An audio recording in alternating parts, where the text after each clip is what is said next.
What's up, guys? Welcome to the Music of Life. I'm your host, Eric Copeland, and this channel is all about learning how to unlock your mind, open your heart, and live a life worth dancing to. And in today's video, I got a doozy. This is a passionate one for me.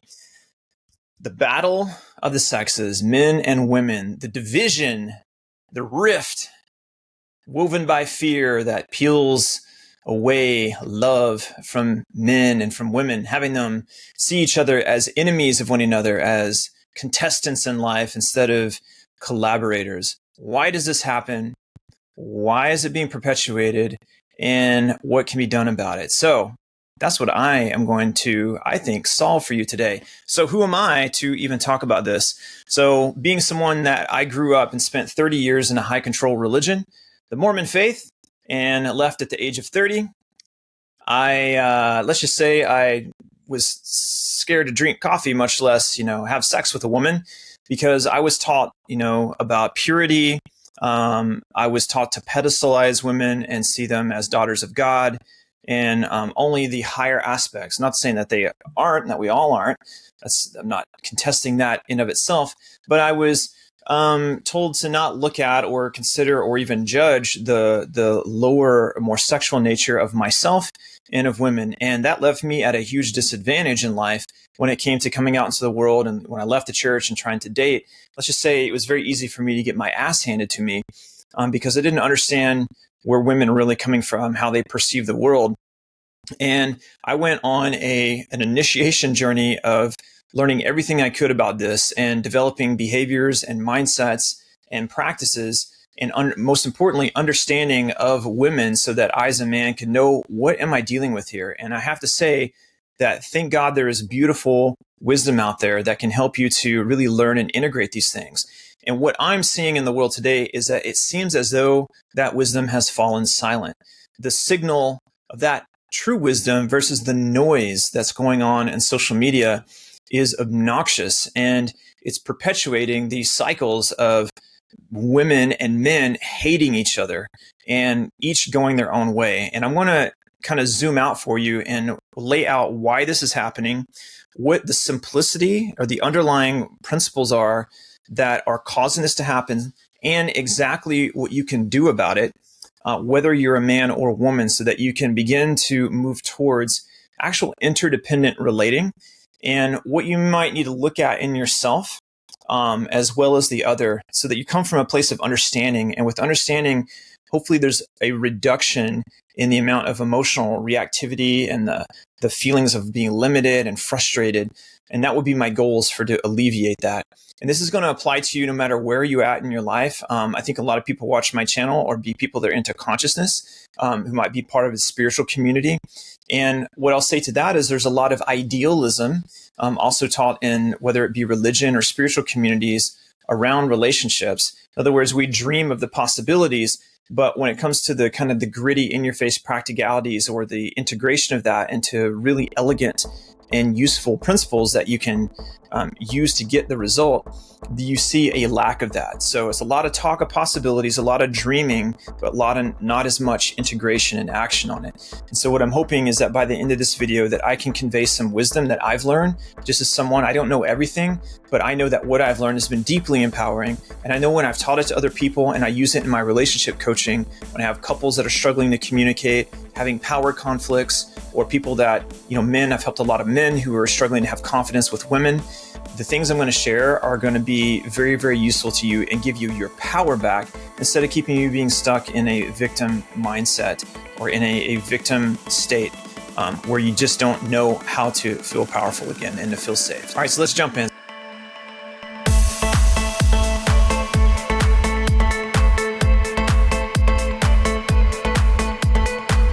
So I got some notes here. So the first thing I see and I want to lay out to you is understanding, how do we look at this as a core problem and how do we simplify it so it's not confusing to you anymore? Because when I learned this, it was like, this makes so much sense. And when it kind of clicks for you in your mind, I think and hope that you're going to experience what I experienced with it. So here's a couple facts about men and women that I find interesting. And so just self-reflect on this and think about it as I share some of this stuff.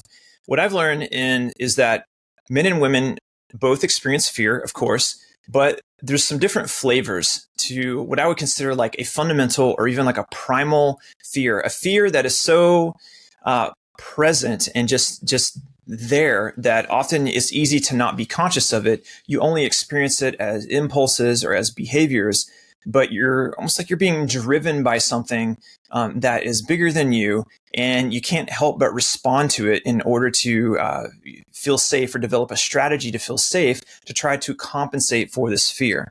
So for men, this fear is the fear of betrayal.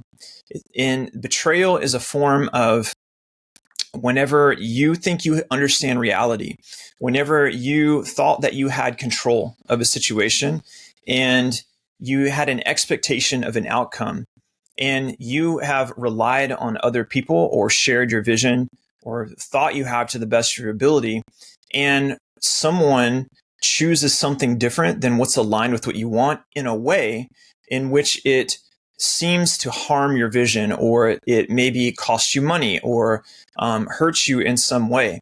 And it really, as a man, what happens is it can really shatter your sense of self.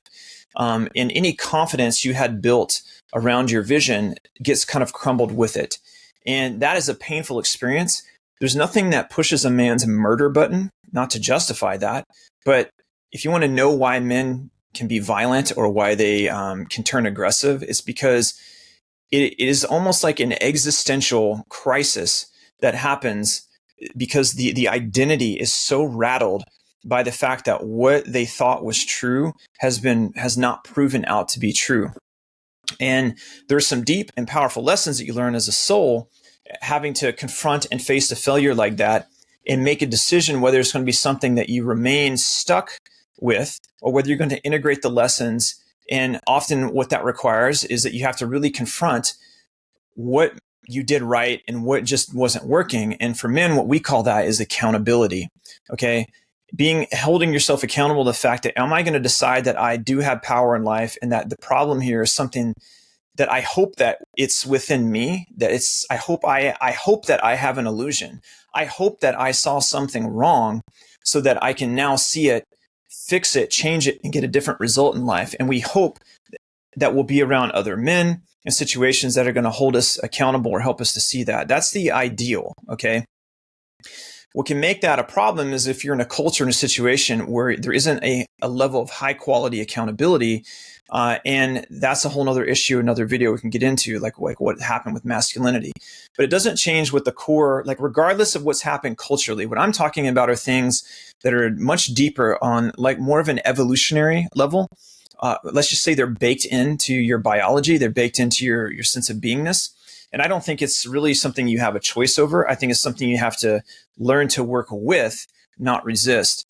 So when it comes to women in relationships, what I've noticed with the men I've talked to is that they are deeply wounded by the fact that they had a perception that this woman was devoted to him and that she believed or was on board with what they were creating.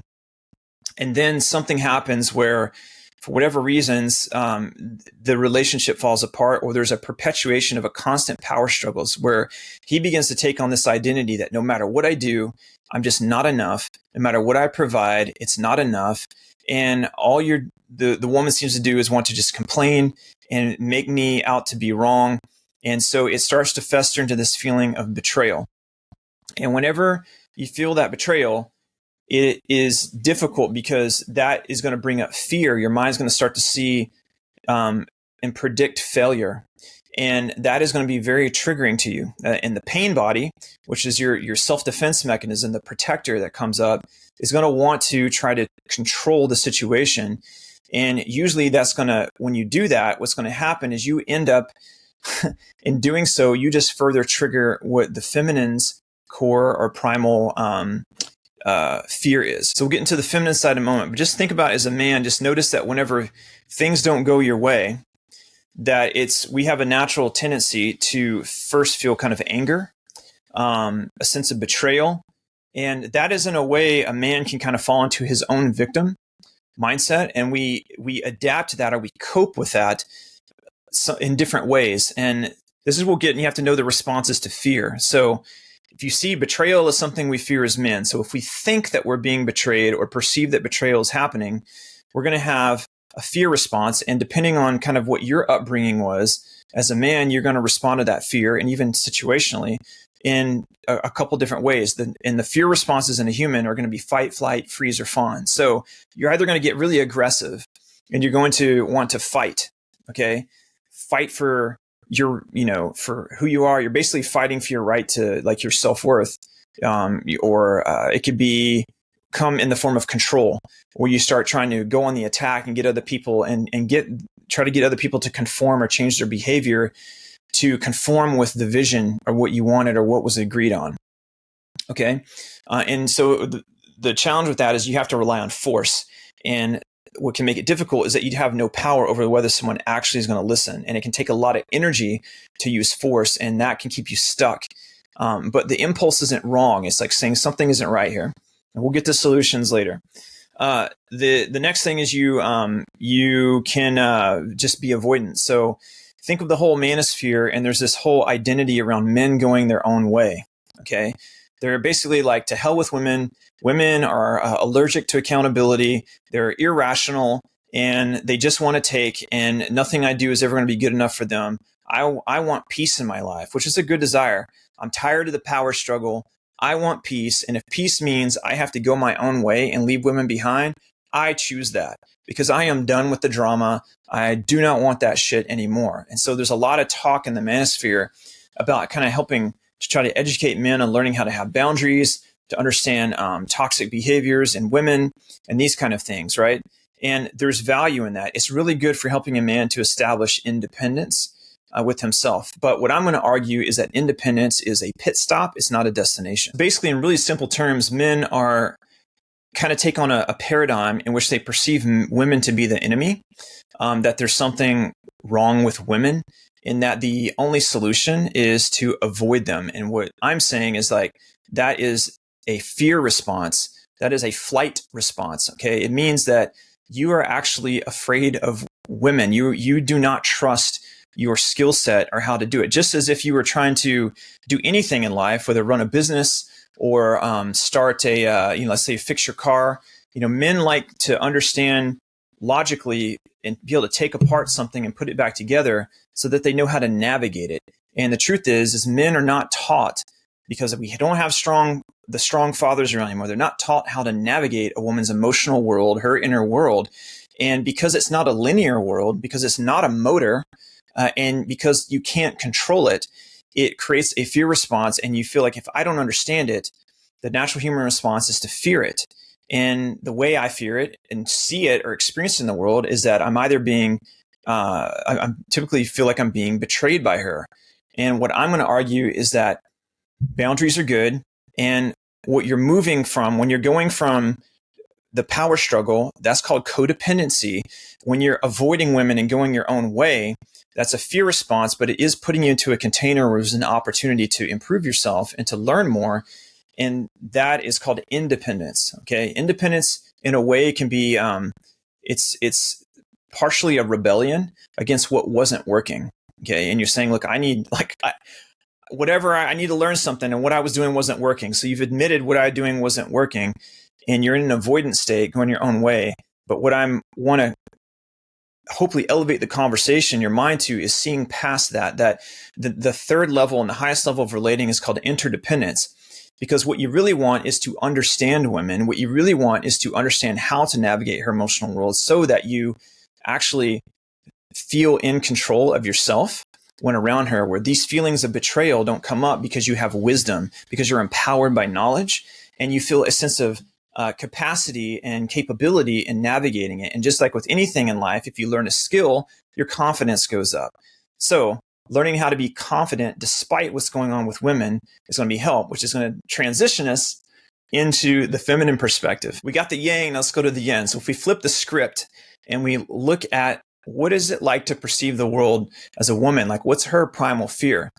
To me, the primal fear of a woman is abandonment. Okay.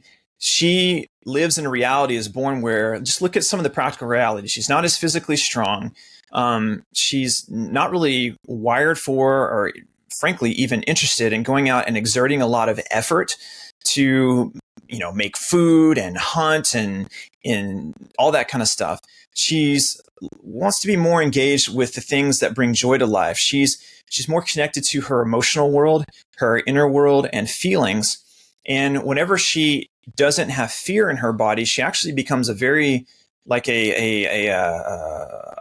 like a priestess, or like something that can channel beauty into the world. She's responsible for bringing life into the world, for nurturing life into the world. And in order to do that, she needs a safe environment. And she also knows that joy and freedom are important aspects of life, that without having joy in the world, without having that, there really is no beauty. The world would just be a robotic, mechanical place, pure materialism.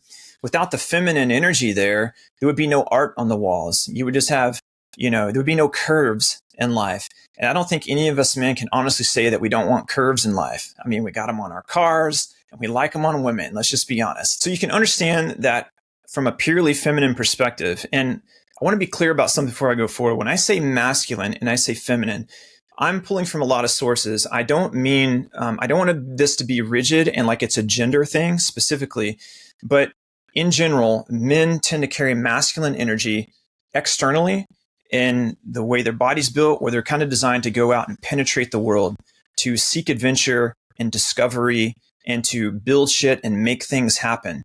They are the masters of taking action and stepping into tension. And that's what testosterone and dopamine are, natural rewards that come from that. But what a man isn't as good at is his inner world, which is the inner, more mysterious and feminine world. Men are often disconnected from their emotions or their sense of magic in the world. And so this creates an attraction towards women. It's because women are wear that magic and that freedom and that playfulness on the outside. And on their inside is they struggle with the feelings of safety and being able to kind of like be more linear or know how to, get things done or whatever, which makes them very attracted to a man who's grounded in himself and good at those kind of things. And so nature has made this thing where men and women complement each other.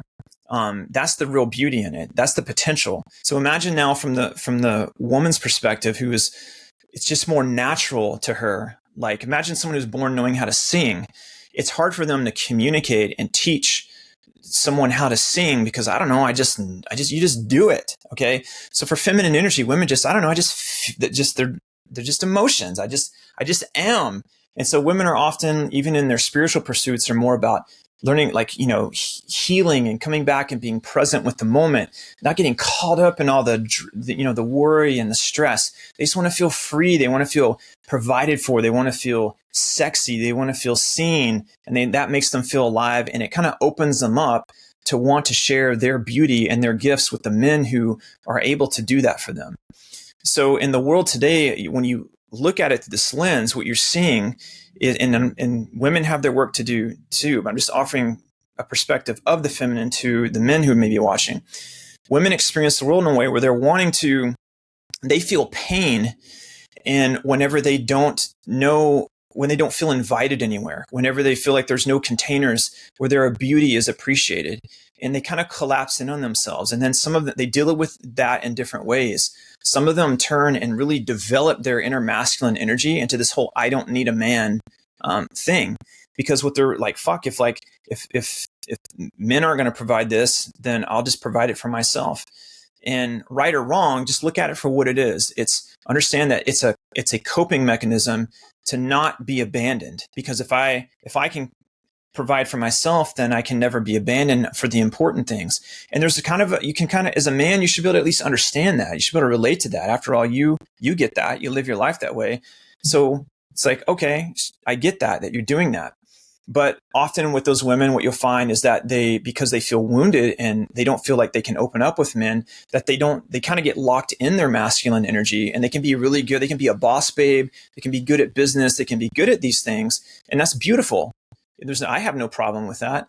But whenever they feel like they start needing to act like a man and like control, and they can't really soften and open up, and they tend to attract men that are like weaker than them, weaker frames than them, and then complain that, there's no good men or whatever. And it's just really, they're struggling. They don't know how to soften, because if they soften and open up and trust the guy, they're going to be abandoned. So think again of those fear responses. So that kind of ties in with the flight response, where it's like, I'm going to be aggressive. I'm going to channel that aggression and that strength and those strong boundaries. And so there is a certain level of development in that. Some women will do a lot of people pleasing. So they have the fawn response. And so these kind of end up being women that they kind of end up being the doormat, or like the victim in the relationship. And they get with men who are like not good with their emotions, who are very aggressive and just, kind of really use control as a way to compensate for their fear of betrayal. And we call those narcissists. Okay. So you have this narcissist who the kind of the fawning woman who's like, doesn't have any boundaries. She's going to be very erotically attracted to him, almost like nature's trying to say, you guys need to spend time together so that you, girl, need to learn how to be a little bit more narcissistic and develop some boundaries. And bro, you need to learn how to realize that you're causing pain, that you don't have like any emotional connection with yourself. And that's why she's going to betray you. Okay. She's going to ultimately get fed up with that, or you're never really going to have that. You're going to be cheating on her and constantly be afraid that she's cheating on you. It's just drama. Okay. It's insanity when you stay stuck at that level. You're not really integrating the lesson that's there. So one of the points in sharing this is I want you to see that one of the aspects about relationship is that they are mirrors, and who you are attracted to means that there's some quality in them that you think will help you to feel closer or more connected with yourself. And this is something that's not taught. We see relationships as what goes on the surface, and we kind of project expectations on what a relationship should do instead of kind of trusting our intuition in the moment. And a big missing factor in the relationships is your capacity to communicate effectively with each other. And when I mean communicate, the word commune, which means to come together, is only important when, like, the test of communication is when there is a trigger present, whenever there's something that comes up, that the pain body comes up and says, I'm afraid I'm going to be abandoned, or I feel fear. And then you react to that through like whatever particular way you react, which typically will trigger your partner's fear response of like the guy betrayal, the woman abandonment. And sometimes that can be flipped. Okay. It's not always one way, but at the end of the day, it's just fear. And part of what makes a relationship able to move from codependency from two independent people, then able to be interdependent, is the fact that you just see the game. You just understand, oh, this is just fear. Fear isn't permanent. Fear is just asking to be addressed. And that's a rational thing to do, is to create an environment with each other where fears could actually be openly and freely discussed without it, with true understanding and true hearing. Because the thing about pain is that whenever it's heard and understood, it doesn't feel a reason to exist anymore. I'm sorry, the thing about fear is whenever it's heard and understood and some solution is arrived at, then the fear it serves no purpose any longer. And so what you feel is the fear lowers, and then you're back into that happy state of your relationship. What usually happens instead is between men and women is they're triggered, and it becomes a power struggle. This is the codependent thing. And it becomes I know that I'm right, and you, which means you have to be wrong. And so and just imagine this dynamic. Imagine, as a man, I want you to think about the woman's perspective, and as a woman, think about the man's perspective, because that's how you learn about yourself. So from the woman's perspective, the man does something that echoes from her past, and it's like, something he does that in her, she feels a fear response, because in her programming, based on her life experience, it symbolizes a potential for abandonment, which evokes a fear, a sudden rush in the nervous system. And then she's going to have a unique way in which she expresses that fear. It's going to come through one of those fear responses. She's either going to start drama. She's going to shut down. She's going to like be passive and lie to please you, like saying yes. Or she's going to pretend like sweep it under the rug, and which is sort of kind of a people pleasing thing. Okay. And let's say a lot of times what men complain about is the woman will start drama. Okay. So she gets angry and she says, you always do this, and why are you looking at her? And she goes on the attack, and the man will hear hear the accusation. He'll hear the data that she's saying. He'll hear the story of what she's saying. You like that girl's photo, and we were technically dating, been on 2 dates or something. I don't know, whatever it is, right? It's always some crazy thing. and women, it, after you calm down, you're like, okay, I'm a little, all right, it was a little crazy, just afraid. But you make some kind of accusation. And what happens in the male brain is he analyzes the story like a detective. He looks at it as he looks at the story and he sees what you're saying and he interprets it as a false accusation because you're giving meaning to what he did and he doesn't agree with the meaning. He has a different reason. So he feels now the need to defend himself against the accusation in the same way as if someone accused you of murder and you knew that you didn't. And you're like, to be, oh, it's okay, whatever. It's not. So it triggers this fear. Oh no, she is seeing me and interpreting me as something that I know that I'm not, which means that I don't know if I can trust her because if she keeps thinking that, it's a matter of time before she betrays me. That's a betrayal also of who I know I am. Haven't I done enough for you? Haven't I shown enough for you? And that becomes his story in his mind. So now he's walking around with the story that bitch, you crazy, that shit ain't true. I didn't do it. And he's talking to his buddies about it, getting on the internet, watching shit about it because he's trying to defend himself against this perception that he let into his mind, right? Which was her story. And he doesn't see what's happening. He doesn't see that he's let in a story and he's defending himself against the story. He doesn't see what's really going on. And we'll get into the solution for this in a moment, the communication. So then what happens is he goes to argue against the accusation. And then what that does is further trigger her wound of see, he's not listening to my feelings. I am not being heard. I'm not being valued. I'm not being seen. And he doesn't care about how I feel. And if he doesn't care about how I feel, why should I trust him? Which reinforces her story. Yep, see, why are you being so defensive? That must mean that you did it, huh? Which then feeds back into his wound of oh man, she's doubling down. Now I'm really being betrayed. Fuck you, bitch. And then it becomes an escalating into whatever level it is. Okay. That's drama. That's why police show up for, the domestic violence. That's why murders happen. And ultimately on a grand scale, that's why humanity still has war. Okay. Is because of this is the way things escalate. There's a lack of emotional maturity and a lack of understanding of what's really going on. And this crazy thing is once you get it, it's so damn simple that becomes the painfulness of it, is that the solutions exist, but what you have to do is get yourself out of your own way and practice it to experience it, and it opens up a whole new reality for you. So let's get into the solution. So one of the things I learned on my whole path is that there's 3 kind of pillars that make a relationship work, or 3 legs of the stool. If any one of these is missing, the whole thing's going to fall. And the first is chemistry.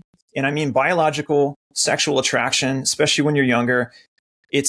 We all get that. My body likes your body, down to get naughty. Okay, that's the initial thing that's attracts you to each other.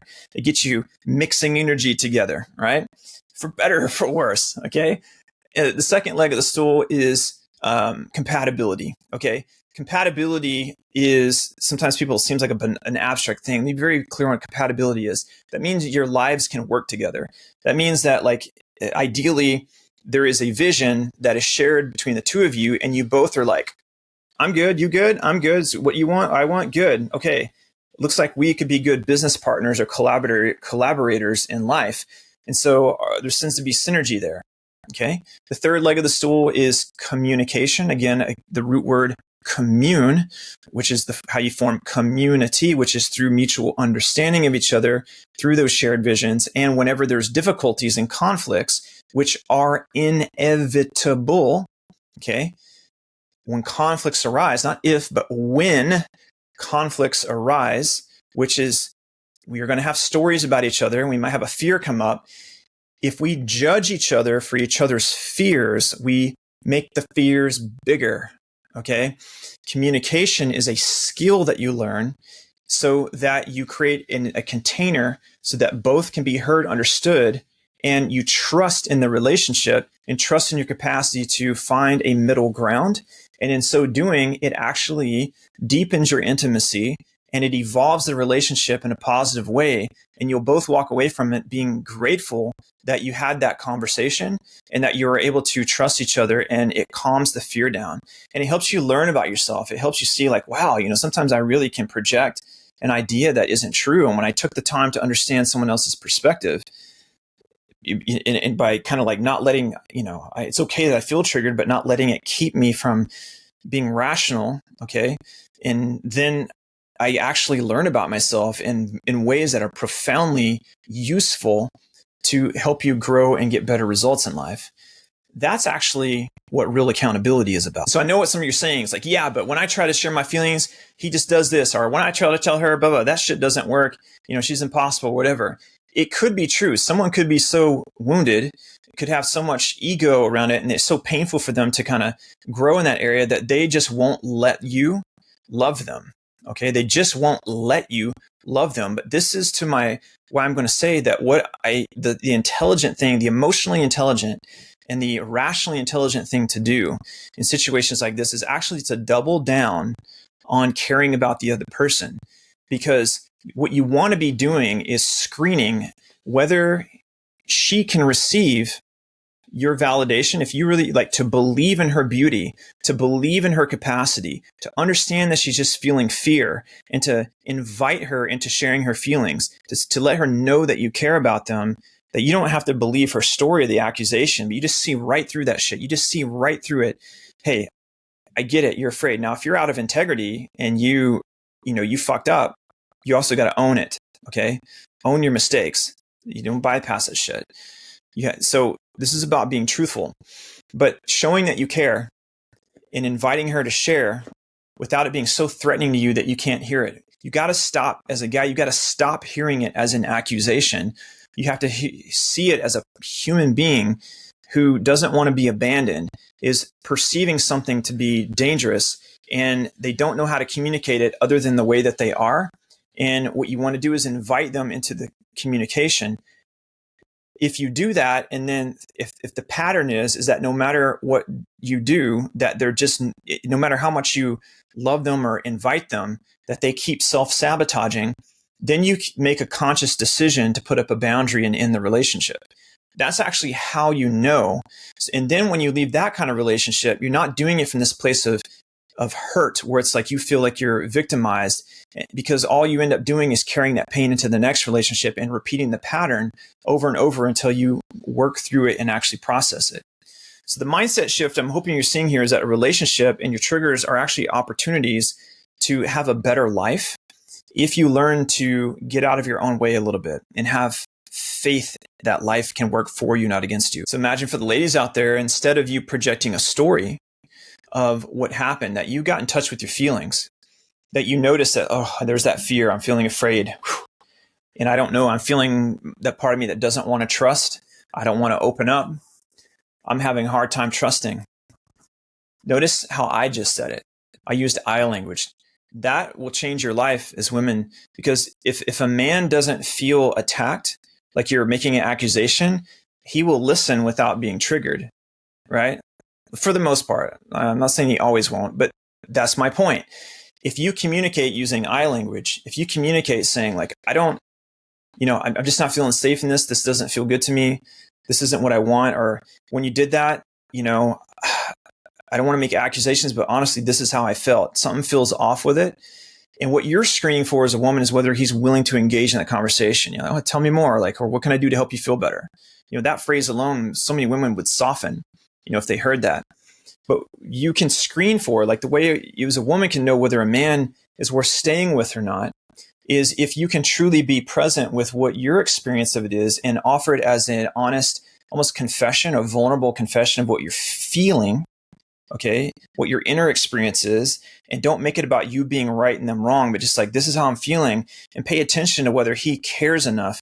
Because what you'll find in many cases is that the men who might have shut down when they felt attacked, whenever you presented it as a challenge to them or an opportunity to help you feel better, it kind of activates their inner hero, the part of them that wants to show up and be like, oh, she just gave me an opportunity to win. And I love whenever I win, because when I win, she's happy. Like that feels great to me. It's something that makes me feel good as a man. So I'll share a recent personal example. I was out at an event and I was talking to this girl for, I don't know, like an hour. And there was a bit of an attraction there. There was some vibing going on, a little bit of sexual energy that was there, and I could feel a little bit. It wasn't like for me like a whole lot, but it was. I could feel it. And I was like, you get like as men, we kind of sometimes you start to consider when you're feeling it. And so then we were sitting down, and something came up in the conversation that was politically oriented, and that someone else said, and she asked me a question about who I voted for and this kind of stuff, and I gave my answer. And she found that answer to be, she gave meaning to that answer. So it was interesting to watch her. So in an instant, she went from like this, girl who, would probably want to date me or whatever, to instantly like convulsing almost. Her nervous system got shocked by her illusion, her perception of me, almost like a wrecking ball came in and just shattered it. And now because of how I answered her question, what that meant to her was that I was a man who hated women, was that I was a man who didn't care about, cancer research. And she had these kind of stories. And so, of course, whenever she projected that onto me and started to say, oh, doesn't that mean, I felt that part of me as a man want to come up and defend myself, because I know that those aren't my reasons. I know that those things aren't true. That is a false accusation. I don't agree with that. But rather, this is the discipline, okay? Because this is about getting better results, not about being right, okay? It's about kung fu, not a street brawl. And what I did was practice what I preach. I listened to her, and I said, well, help me understand your position. It sounds like you feel strongly about that.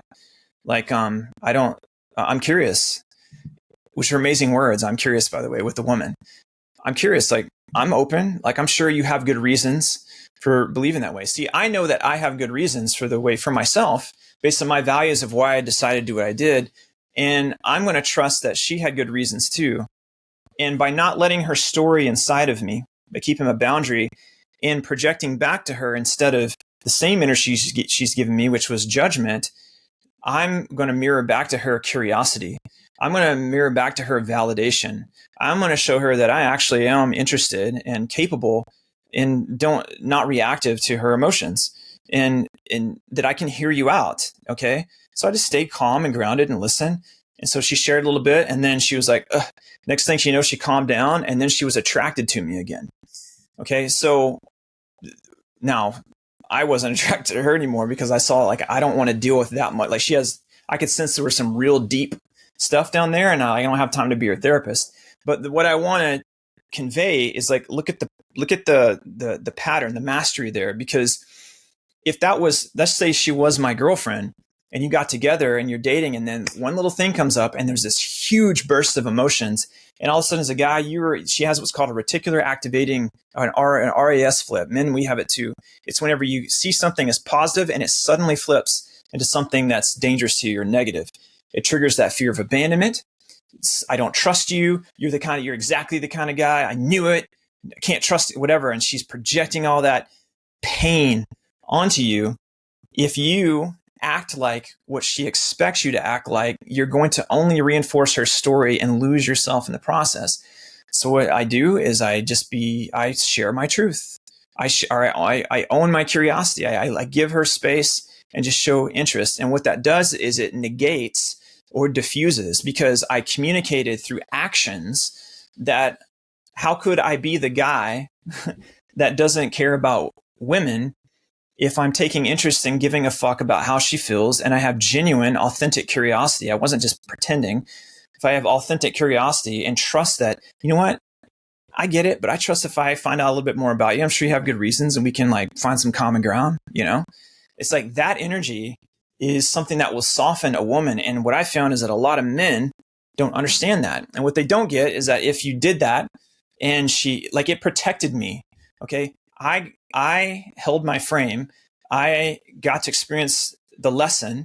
I saw her soften, and I also saw her wounds. And then I could make a decision as a man and predict my future now, what it would be like if I spent time with her. And it now becomes an easy decision. I would rather spend time with a girl who aligns with my values more and isn't that triggered, because I don't want to deal with, there's so much emotional energy that's unresolved that I don't really want to deal with that from the get-go. Okay.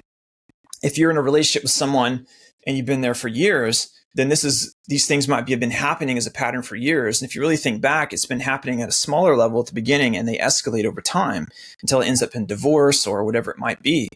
But these things still work if you learn to get over your own ego and learn to realize that, yeah, I'm triggered too, that you will actually, for a man, create the space for yourself to be heard and to be listened to whenever she first feels safe. Because let me tell you a secret, no one, when they're afraid, okay, is intelligent. Fear turns you into an animal that just wants to survive. And as men, there's more responsibility placed on us, I think, biologically and by nature, to be the ones who are better at confronting fear. And I think women test us on that. I think one of the things women test us on is the fact that we think that we have control. But when we use fear to control, she will reflect back to us that we don't have control at all. That if we're really grounded in ourselves, we extend an energy that is an invitation, not a demand. She wants to be invited to the party. She wants to be invited into the castle. She wants to contribute to it because out of her own free will, not out of fear of compulsion. So learning, the more you become the guy who isn't afraid of a woman's emotion, which means you're not afraid of your own, you learn to have the capacity to move through emotions and to create containers of safety, containment, so that real communication can happen. That to me is like what it will liberate you as a man. So here's your homework. I have a free guide about this communication where it takes you, it's about a 15-minute read each, maybe 30 minutes for both. And I have one written for the feminine perspective, the other from the masculine. I recommend that you read both of them because it's good to see the yin and the yang of it. But what this is a simple communication guide that will teach you how to, if you're a woman, how to speak so he listens and cherishes your feelings, okay, to give you a higher percentage, a chance that he's going to understand what you're trying to convey in terms of feelings. So you activate his inner hero instead of his defensive little boy, okay? And for the men out there, I have is how to speak so that she actually listens to you and understands your perspective instead of staying stuck in her story, okay, by first creating safety with her. And I give you exact phrases and kind of there's certain words that speak to the feminine in a way that softens her and speaks to the masculine in a way that invites his hero. It's very simple. It's very practical stuff. And I'll drop a link right here. I recommend you just go and download that and please read it. I should be charging for it, but I don't know, probably should, because when people get shit for free, they think it's not valuable. But all I can tell you is that I put a lot of time into this. This is a culmination of about now 20 years of my own research and practical application in the world condensed down into a 15-minute read. So don't be dumb, do it. Go get it. So with that, we'll wrap this up. If you have any questions or if there's anything about this that you found triggering or you want a deeper dive into, I would love your suggestions. Just pop it in the comment box. I'm looking for ideas to kind of shape this channel and relationships. That masculine feminine dynamic, that polarity is something I've always been very interested in and want to share more with. And of course, if you want to see more content like this, then go ahead and hit the subscribe button and let's see how smash the like or hit the like button, smash that subscribe button, and be sure to hit the bell notification so that you for sure get my my videos as they come out. So thank you for watching. I hope this helped. Again, I'm Eric Copeland, and all I got to say is learn and go make some music in your life. See you next time.